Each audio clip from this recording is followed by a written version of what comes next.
मनोज धनंजय पाटलांना न्याय देण्यासाठी बसलेलो आहेत। सरकारला थोडीशी सुद्धा लाज वाटत नाही की बाबा ही माणूस गेली 4 दिवस झाले उपाशी आहे। या माणसाबरोबर हजारो शेकडो लोक तिथे उपोषण करत आहेत। साधी शासन वैद्यकीय सुविधा देखील उपलब्ध करू शकत नाही। ही दुर्दैवाची गोष्ट आहे या छत्रपती शिवाजी महाराजांच्या राज्यात। चाललंय तरी काय याचा निषेध म्हणून आम्ही आज मराठा बांधव धाराशिव येथील जिल्हाधिकारी कार्यालयामध्ये स्वतःला बंद खोलीमध्ये कोंडून घेतलेला आहे।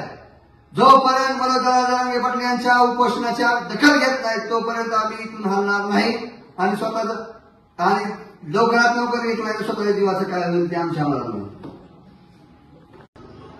संघर्ष योद्धा मनोज दादा यांचं हे 7वं उपोषण आहे। या 7व्या उपोषणाला आज 4 दिवस झालं आणि हे उपोषण थोडं आगळं वेगळं म्हणजे का तर आज शेकडो कार्यकर्ते दादाबरोबर उपोषणाला बसलेले आहेत।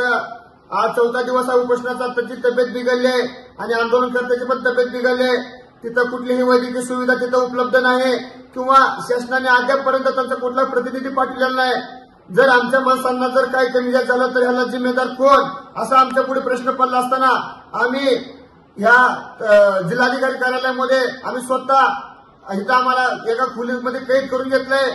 आम्ही त्यांना 5 वाजेपर्यंत वेळ देतोय। 5 वाजेपर्यंत जर आमच्या मागण्या नाही मान्य झाल्या तर आम्ही इथं सामूहिक आत्मदहन करणार आणि ह्याला जिम्मेदार सरकार राहील।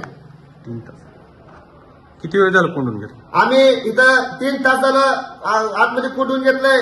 जर आमच्या मागण्या नाहीत मान्य झाल्या किंवा दादांचं उपोषण जर नाही सुटलं सरकारने नाही सोडलं तर आम्ही इथं सामूहिक आम्ही इथं आत्मदहन करणार आणि ह्याला जिम्मेदार सरकार राहणार।